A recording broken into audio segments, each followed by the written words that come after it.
Everybody listen, listen, listen. Make way for the king.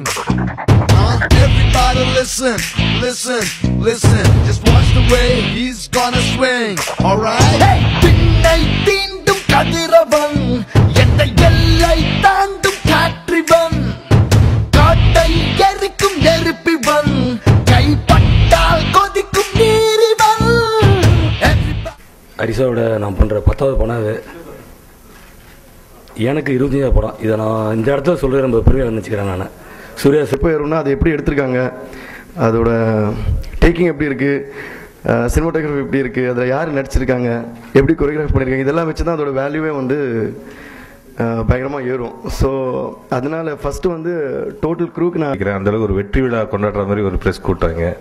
ரொம்ப சந்தோஷமாக இருக்குது. இதுதான் கதை அமைப்புன்னு முடிவாகி ஒரு ஸ்க்ரீன் ப்ளே பண்ணோன்னே அதில் கொஞ்சம் தைரியம் வந்துச்சு. இப்படி ஒவ்வொரு நேரத்துலையும் கொஞ்சம் கொஞ்சமாக தைரியம் சேர்த்துட்டு வந்தோம். சூர்யா வந்து குழந்தைங்க வந்து ரசிக்கிற மாதிரி அந்த காமெடியில் வந்து நிறையா விவேக் சார் காமெடி நிறையா டைலாக். ஃபர்ஸ்ட் டைம் நான் மியூசிக் பண்ணுற படம் சன் பிக்சர்ஸில் வந்து மாட்டியிருக்கு. ஸோ இப்போ முன்னாடிலாம் ஒரு ரோடு நிறைய மரியாதை வாங்கி கொடுத்துருக்கீங்க. நான் கோச் இருக்கேன், நடுவில் 1-2 கோச் இருக்கேன். பட் எனக்கு கொடுத்த அந்த கேரக்டர் ஸ்கெட்ச் எனக்கு ரொம்ப பிடிச்சிருந்தது. நான் மெட்ராஸ்லேயே வாழ்ந்துட்டு இருக்கிற பையன். எனக்கு சொந்தக்காரங்க அப்படின்னு பார்த்தா மெட்ராஸில் 360 டிகிரி சுற்றி பார்த்தாலும் தெலுங்குலையும் எழுதப்பட்டு எனக்கு அந்த வார்த்தைகள்லாம் எனக்கு இன்ஸ்பிரேஷன் சார். நான் வாழ்க்கையில் ஜெயிப்பேன் சார், நான் உங்களை மாதிரி வாழ்க்கையில் ஜெயிப்பேன். நீங்கள் உங்கள் மனசில் தோணுதெல்லாம் நீங்கள் சொல்லுறான என்டர்டெய்னரில் வந்து என்ன பெஸ்ட் கொடுக்க முடியும், என்ன பெஸ்ட் குவாலிட்டி கொடுக்க முடியுமோ ஐ திங்க் இங்கிருந்து அங்கே வந்திருக்காங்கிற தெரியாது, அவனோட கல்ச்சர் தெரியாது. It's more a love story. காக்க வந்து நான் ஒரு ஆக்ஷன் ஃபிலிம்ங்கிறதோட லவ் ஸ்டோரியை சொல்லுவேன். This is got more of. நீங்க சொல்றது கம்மியா சொல்றீங்க, நீங்க ஜாஸ்தியாவே போவோம்.